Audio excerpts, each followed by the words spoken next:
All right, good morning, guys. It is Wednesday, March 18th. I hope everyone had a fun St. Patrick's Day yesterday. So it is time for us to read Walk Two Moons. So we are going to pick right back up where we left off yesterday. We're on chapter 40. Remember yesterday we found out that Mrs. Winterbottom has a son, Mike, that she gave up for adoption. That is who the lunatic was Mike. And then also at the end of chapter 39, they stepped out on the porch just as Mrs. Partridge placed a white envelope on the step. So Mrs. Partridge has put an envelope on the step. All right. Chapter 40, The Gifts. It seemed fitting that at this point in my story of Phoebe, Gramps called out, "Idaho!" We were high in the mountains and had just crossed the Montana border into Idaho. For the first time, I believed we were going to make it to Lewiston by the next day, the 20th of August, my mother's birthday. Gramps suggested we press on to Coeur d'Alene, about an hour away, where we could spend the night. From there, Lewiston was about 100 miles due south, an easy morning's journey. How does that sound to you, Gooseberry? Gram was still, her head pressed against the back of the seat and her hands folded in her lap. Gooseberry? When Gram spoke, you could hear the rattle in her chest. Oh, that's fine, she said. Gooseberry, are you feeling okay? I'm a little tired, she said. Well, you better get to bed real soon. Gramps glanced back at me, troubled. Gram, if you want to stop now, that would be okay, I said. Oh, no, she said. I'd like to sleep in Coeur d'Alene tonight. Your mama sent us a postcard from Coeur d'Alene, and on it was a bountiful blue lake. She coughed, a long, rattly cough. Gramps said, Okay then, bountiful blue lake, here we come. Gram said, I'm so glad Peebee's mama came home. I wish your mama could come home too. Gramps nodded his head for about 5 minutes. Then he handed me a tissue and said, Tell us about Mrs. Partridge. What was she doing leaving a gold-dang envelope on Peebee's porch? That's what Phoebe and I wanted to know. Did you want something, Mrs. Partridge? I asked. She put her hand to her lips. She said. Phoebe snatched the envelope and ripped it open. She read the message aloud. Don't judge a man until you've walked 2 moons in his moccasins. Mrs. Partridge turned to go. Goodbye, she said. Mrs. Partridge, Phoebe called. We've already had this one. I beg your pardon? Mrs. Partridge said. It was you, wasn't it? Phoebe said. You've been creeping around leaving these things, haven't you? Do you like them? Mrs. Partridge said. As soon as she stood there in the middle of the sidewalk with her head tilted up at us and that quizzical look on her face, she looked like a mischievous child. Margaret reads them to me from the paper each day, and when there's a nice one, I ask her to copy it down. I'm sorry I gave you that one about the moccasins already. My noggin forgot. But why did you bring them here? Phoebe said. I thought they would be grandiful surprises for you, like fortune cookies. Only I didn't have any cookies to put them in. Did you like them anyway? Phoebe looked at me for a long minute.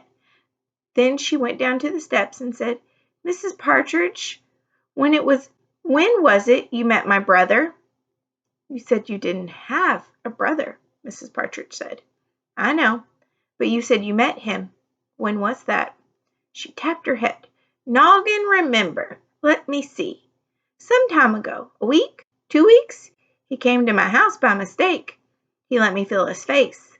That's why I thought he was your brother. He has a similar face. Isn't that peculiar? Phoebe said. No more peculiar than most things lately.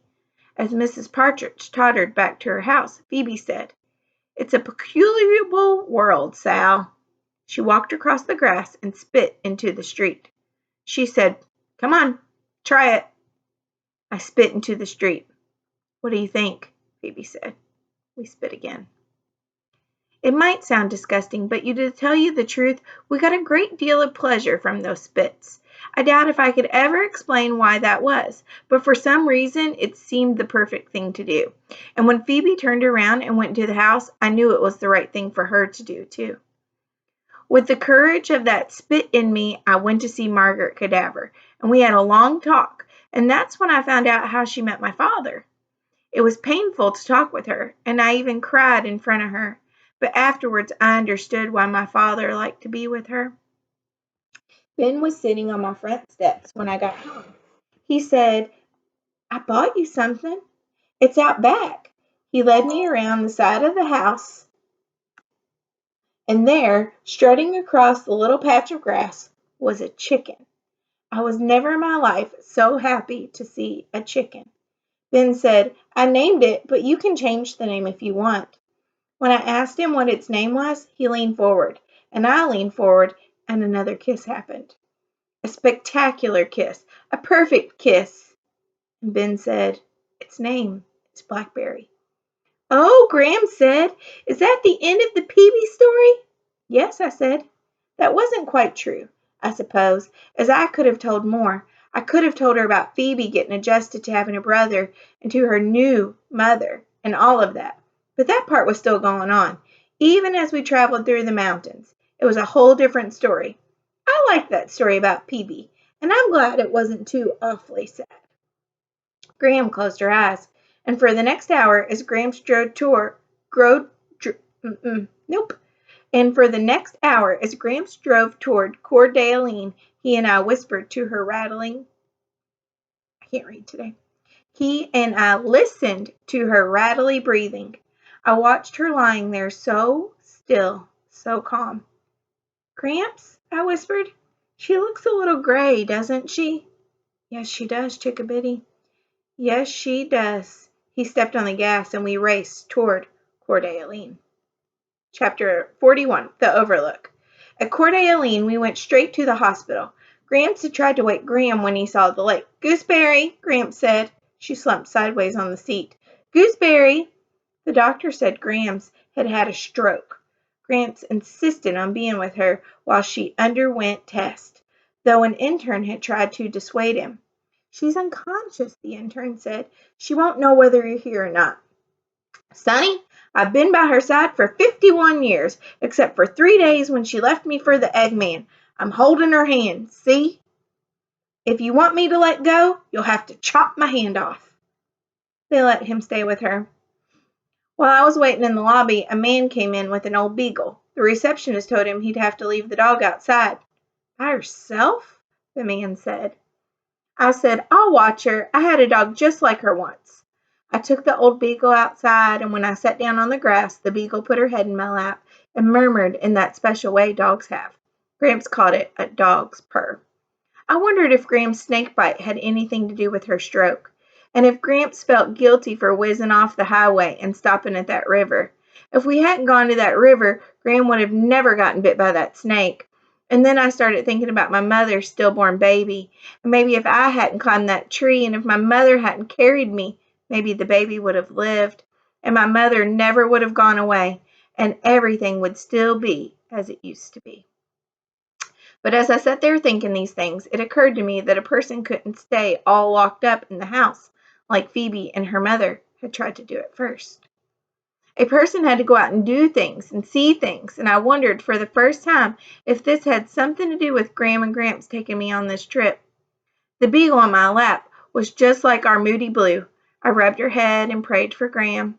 I thought about Moody Blue's litter of puppies. For the first week, Moody Blue wouldn't let anyone come anywhere near those puppies. She licked them clean and nuzzled them. They squealed and pawed their way up to her with their eyes still sealed.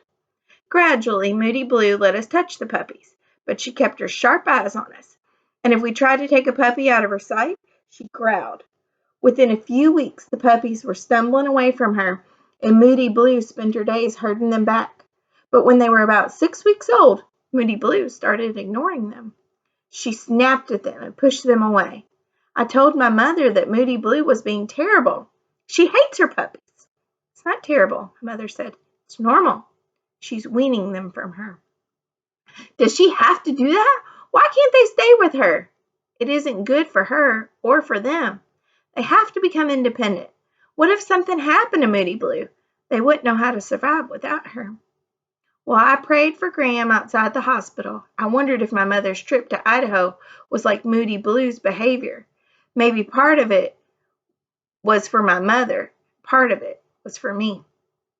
When the Beagle's owner returned, I went back inside. It was after midnight when a nurse told me I could see Graham. She was lying, still and gray, on the bed. A little dribble was coming out one side of her mouth. Gramps was leaning over her, whispering in her ear. A nurse said, "I don't think she can hear you." "Of course she can hear me," Gramps said. "She'll always be able to hear me." Gramps' eyes were closed. Wires were attached to her chest and to a monitor, and a tube was taped to her hand. I wanted to hold her and wake her up. Gramps said, "We're going to be here a while, Chickabiddy." He reached in his pocket and pulled out his car keys. "Here, in case you need anything from the car." He handed me a crumpled wad of money. "In case you need it." "I don't want to leave Gram," I said. "Heck," he said, "she doesn't want you sitting around this old hospital. You just whisper in her ear if you want to tell her anything, and then you go do what you got to do. We're not going anywhere, your grandmother and I. We'll be right here." He winked at me. "You be careful, Chickabiddy." I leaned over and whispered in Gram's ear, and then I left. In the car, I studied the map, leaned back in the seat, and closed my eyes. Gramps knew what I was going to go do. The key was cold in my hand. I studied the map again. One curvy road ran direct from Coeur d'Alene to Lewiston. I started the car, backed it up, drove around the parking lot, stopped, and turned off the engine. I counted the money in my pocket and looked at the map once more. In the course of a lifetime, there were some things that mattered. Although I was terrified when I drove out of the parking lot, once I was on the highway, I felt better. I drove slowly, and I knew how to do it. I prayed to every passing tree, and there was a thumping lot of trees along the way. It was a narrow, winding road without traffic. It took me 4 hours to drive the 100 miles from Coeur d'Alene to the top of Lewiston Hill, which, to me, was more of a mountain than a hill. I pulled into the overlook at the top. In the valley far below was Lewiston, with the Snake River winding through it. Between me and Lewiston was the treacherous road with its hairpin turns that twisted back and forth down the mountain. I peered over the rail, looking for the bus that I knew was still somewhere down there on the side of the mountain, but I couldn't see it. Okay, you really need to pay attention to this part. So Sal is at an overlook, looking down over Lewiston, which is where her mother is. And she just said, only thing that stood between her and Lewiston was a treacherous road with its hairpin turns. So think of a hairpin, how sharp they are together, that twist back and forth down the mountain. So it's like just back and forth with the turns.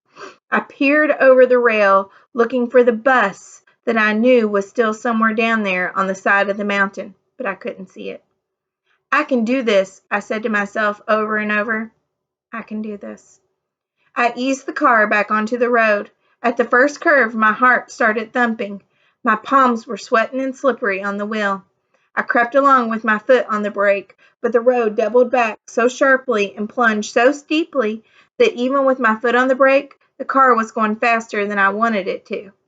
When I came out of that curve, I was on the outside lane, the one nearest to the side of the cliff. It was a sharp drop down, with only a thin cable strung between occasional posts to mark the edge of the road. Back and forth across the hill the road snaked. For a half-mile I was on the inside against the hill and felt safer. And then I came to one of those awful curves, and for the next half-mile I was on the outside. And the dark slide of the hillside stretched down, down, down. Back and forth I went, a half-mile safe, a curve, a half-mile edging the side of the cliff. Halfway down was another overlook, a thin extra lane marked off less as an opportunity to gaze at the scenery. I thought then to allow drivers a chance to stop and gather their wits. I wondered how many people had abandoned their cars at this point and walked the remaining miles down. As I stood looking over the side, another car pulled up into the overlook. A man got out and stood near me, smoking a cigarette. Where are the others? He asked. What others? Whoever's with you, whoever's driving. Oh, I said, around. Taking a pee, eh? He said, referring, I gathered, to whoever was supposedly with me. A heck of a road to be driving at night, isn't it? I do it every night. I work in Pullman and live down there. He pointed to the lights of Lewiston and the Black River. You been here before? He said. No. See that? He pointed to a spot somewhere below. I peered into the darkness. Then I saw the severed treetops and the rough path cut through the bush. At the end of this path, I could see something shiny and metallic reflecting the moonlight. It was the one thing I'd been looking for. A bus went off the road here a year or more ago, he said. Skidded right there, coming out of that last turn, and went sliding into this here overlook and on through the railing and rode over and over into those trees. A heck of a thing. When I came home that night, rescuers were still hacking their way through the bush to get to it. Only one person survived, you know? I knew. All right. So we should, let me see. I think we have, oops.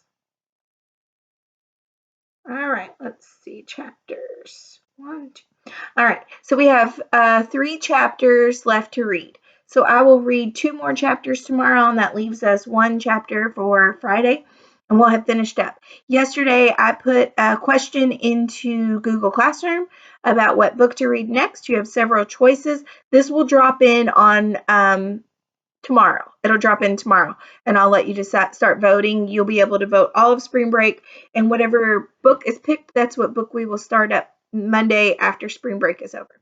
All right, have a great day, guys. Bye.